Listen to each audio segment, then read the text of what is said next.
Will the Games go ahead? Organizers dismiss reports the Tokyo Olympics may be postponed again or even canceled. So, should large sporting events be held when the pandemic still isn't under control? This is Inside Story.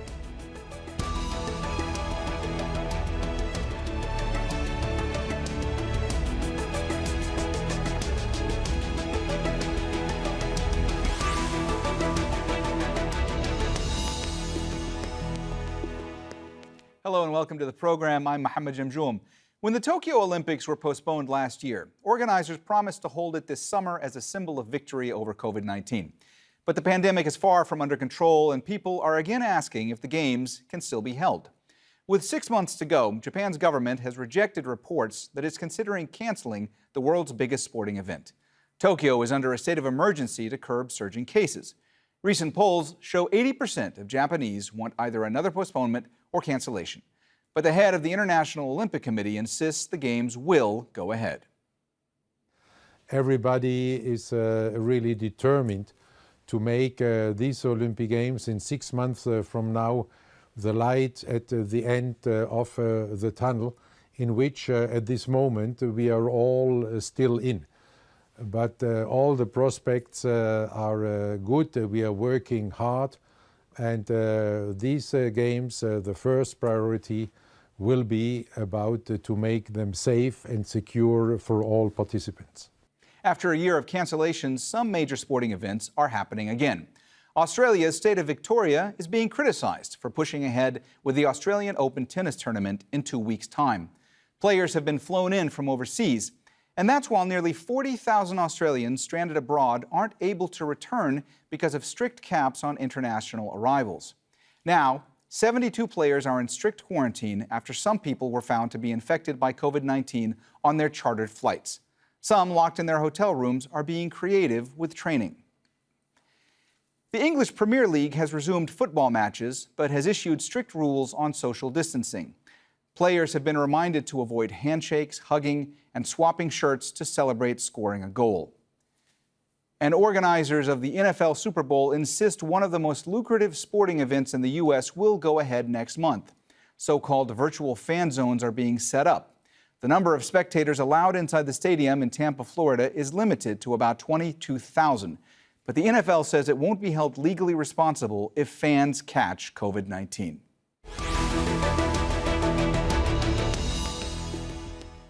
All right, let's bring in our guests in Tokyo. Dan Orlowitz is a sports writer at Japan Times.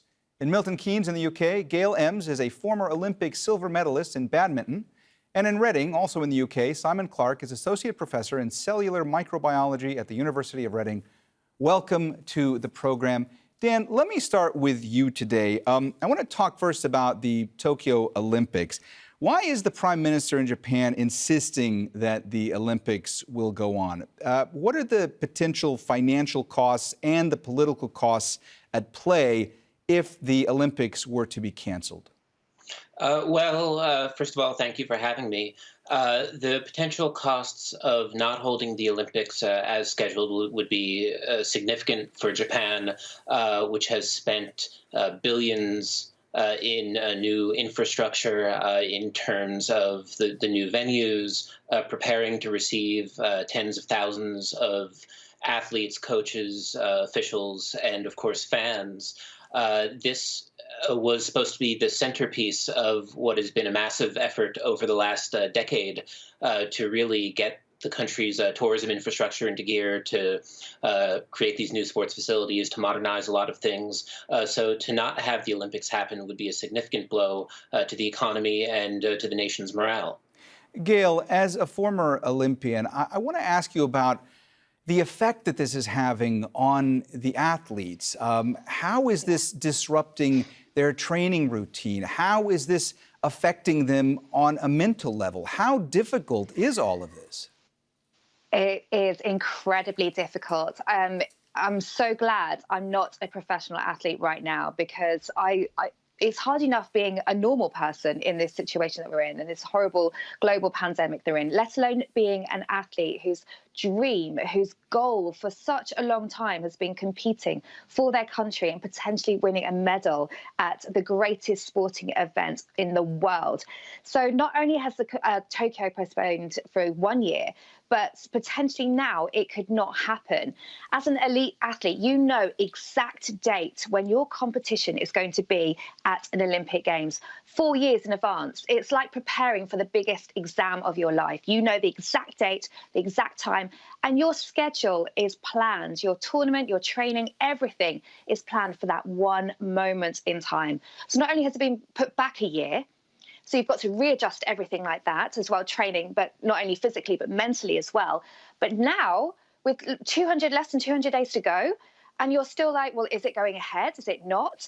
And that motivation can be just rapidly degrading for that person, that want to go out there and train as hard as they possibly can. It's just horrible situation. It's just, your hopes and dreams are fading, basically. Simon, from a public health perspective, at a time of so much uncertainty, when the pandemic is still raging, when COVID-19 is ravaging so many different parts of the world, should major sporting events like this really be happening? Well, it depends, of course, how you do them. I think to pretend that we can have a large sporting event with a large crowd is a bit of a non-starter. That's just not going to work in the current climate. I think you can make an argument that you can have the event, maybe televise it, but that requires a really strict quarantining and control of all the participants, the athletes in this case, and everybody who they might come into contact with. There can't really be any chinks in the armour anywhere for the entire programme, because all the staff that they might come into contact with, the athletes might come into contact with, are potential sources of infection. So just quarantining and isolating athletes won't be enough. Gail, I want to try to pick up on what Simon was saying there. I mean, how dangerous is it for athletes right now? You have these biosecure bubbles, as they're being termed, which are being implemented for athletes in different countries and for different tournaments and different sports. Are those effective? I mean, is this a way really to help reduce transmission? And how dangerous is it right now for athletes? Well, I think you're doing, every athlete can do whatever the best they can. You can only control the controllables, and they can only do what the quarantine and the rules allow them to. But when you're competing, you've also got to compete against an opponent. You've got so many different factors in. You've got to go out there and train. If you're in a swimming pool, if you're a swimmer, you've got to go and train in a swimming pool. There's so many different things that you can't control everything. And that is the problem. And this is where Simon's absolutely right, that you've got to be absolutely 100% certain that there is going to be nothing that's going to affect everyone.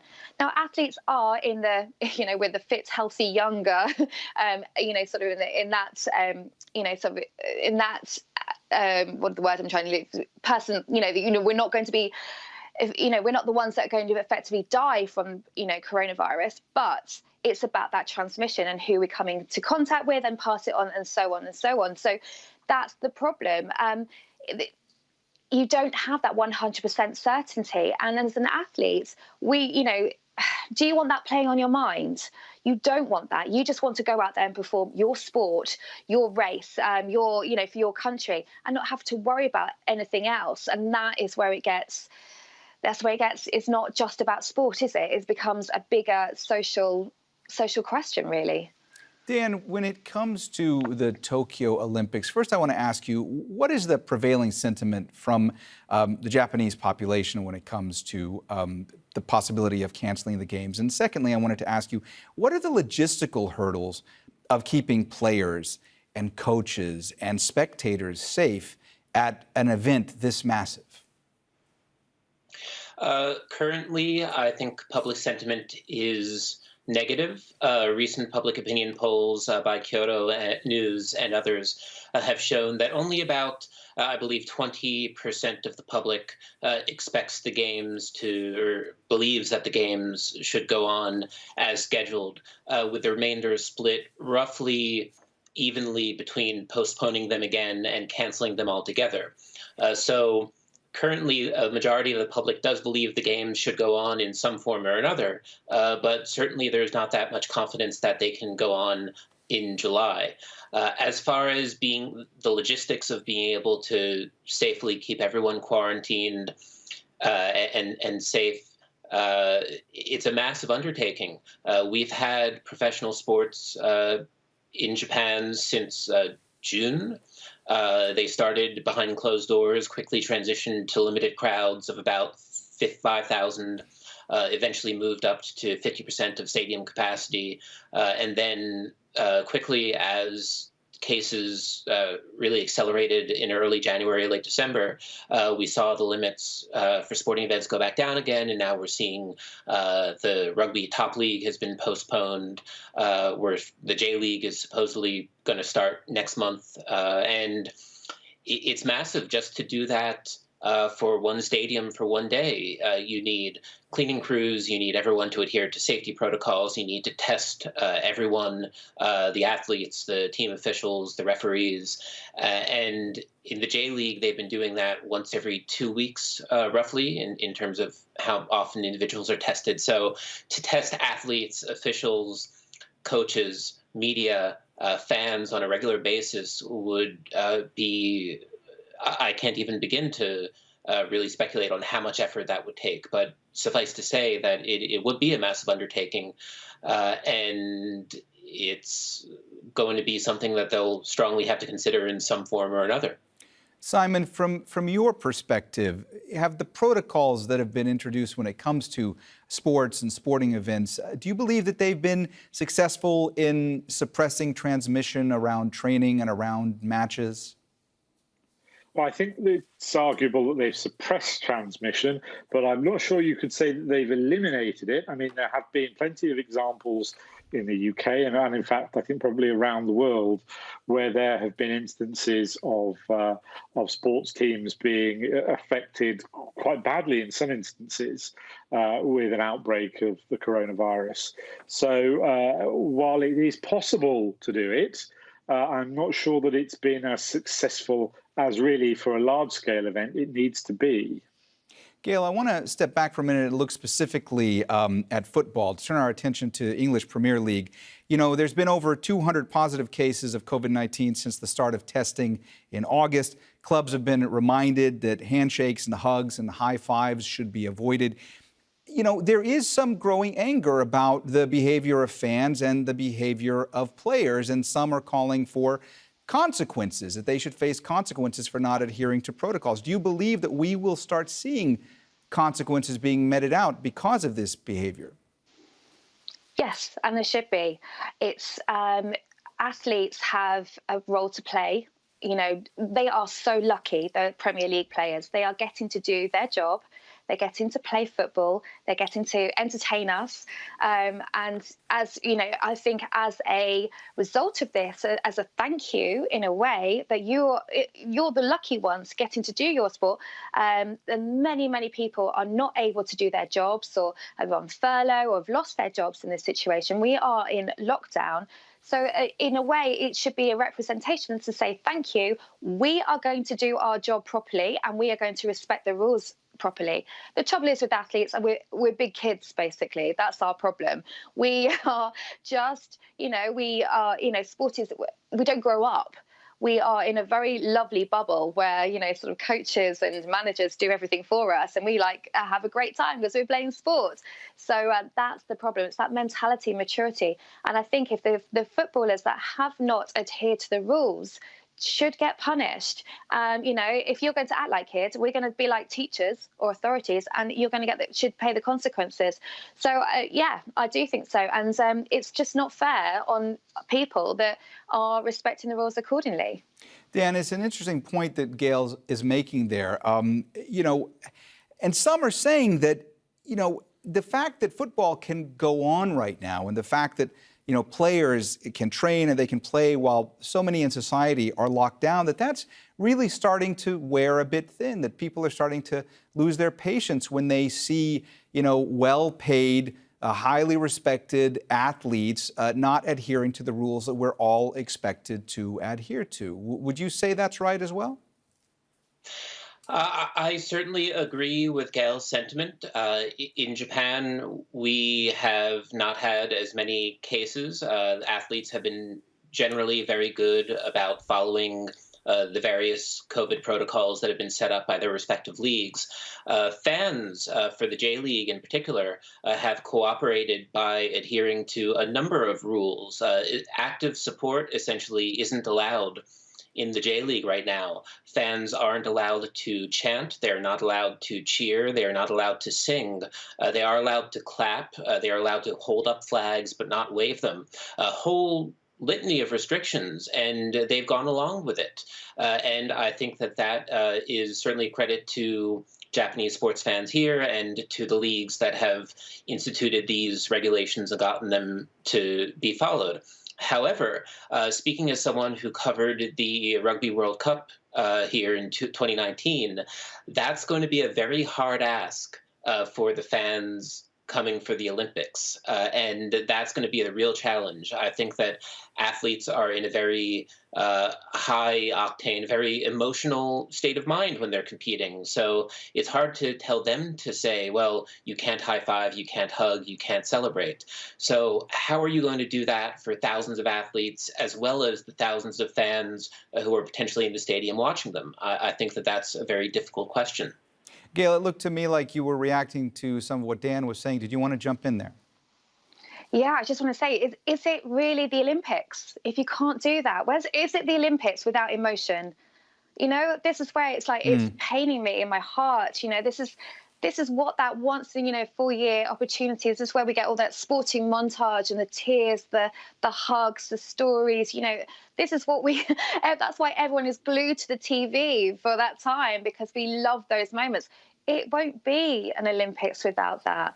How can you have that without that atmosphere and, the hug from the crowd and, someone's mum, the reason what made the Olympics is seeing my mum in the crowd, my family who supported me, who helped me get to where I am, sort of representing Great Britain at an Olympic Games.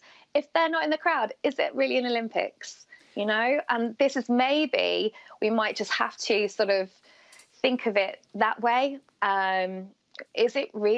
It'll just be a tournament, a big sporting tournament. It won't be the Olympic Games. Simon, when we're talking about the Olympic Games, I mean, is there a calculus that's going on right now when it comes to organizers or scientists that they're speaking with, or epidemiologists, where the question is being asked, what is an acceptable level of risk when it comes to an event like the Olympics? Well, I think an acceptable level of risk is a question for the organisers or politicians, and really scientists can advise them on how best to achieve that. And of course, it does rely on those organisers and those politicians following through on the advice, not just saying they are. But I think really in a something like the Olympic Games, the most prestigious athletics event every 4 years, you can argue that you don't want any cases, any outbreaks of COVID-19, because, of course, it will spread so quickly. So I don't think organisers really can risk a sort of minimum sort of number of infections, if you like, because it won't happen like that. It'll spread. I mean, athletes live in a village. They live cheek by jowl. They mix with the organising staff. It's just not possible to be able to shield everybody or to compartmentalise everybody as you need to do. I mean, Dan, you heard Simon talking there about, how much risk there is when it comes to spreading COVID-19 and transmission of COVID-19, at an event as massive as the Olympics. You also heard Gail in her previous answer talk about the fact that, would the Olympics really be the Olympics without that kind of emotion of having the people in the crowd and having so many people packed together witnessing this sporting history? Is it a possibility that the Olympics could be potentially held in Tokyo without the fans? What would the fallout from that be? I think that there's certainly a possibility that a closed-door games could happen. I think that it's a possibility that we could have domestic fans allowed, and they forbid international fans from coming in. I think it's a possibility that the games could be postponed again, and I think that there's a possibility that they could be called off. There's a lot that could be on the table. In terms of an Olympics without fans, that would obviously make the IOC very happy, as they would still have their games, they would still have their broadcasts, they would still get the revenue from that. It would be a huge blow to Japan, which, as I mentioned earlier, has poured so much into this month-long period for both the Olympics and Paralympics, where fans from around the world will be coming to Tokyo and visiting the city and exploring and going across Japan. This was supposed to be the country's shining moment on the international stage. Really, the biggest event that we will have held since the 2002 World Cup, and then, of course, the 1964 Olympics before that. So to lose the fans and to have Tokyo 2020 be remembered for those empty stands would be a huge blow. And yes, the games would take place, but there would be a very large asterisk at the end of them. Gail, there are those, of course, who believe that, for fans to be able to watch sporting events, from the comfort of their own homes, that brings about a sense of normality at very, troubled and uncertain times when a pandemic is raging. And they argue that that's the case to be made for sporting events to continue to be held, whether or not there are actually spectators out there watching the games live. But then there are others who say that it's just too much of a risk. Do you think that we're going to be seeing more sporting events being canceled in the months ahead? And what kind of effect would that have? Yes, I think we are going to see it. I think now, because we're hearing more and more about new strains, the vaccination isn't probably as far along as that we wanted at this stage. I think many people thought we would be further ahead in the vaccination process. Even if you could argue about athletes and sports people getting the vaccination before, sort of some people, is that morally right? So there's so many questions of uncertainty. And if there's a new strain, what happens if you then cause another wave because of a sporting event? Can you really live with yourself with that?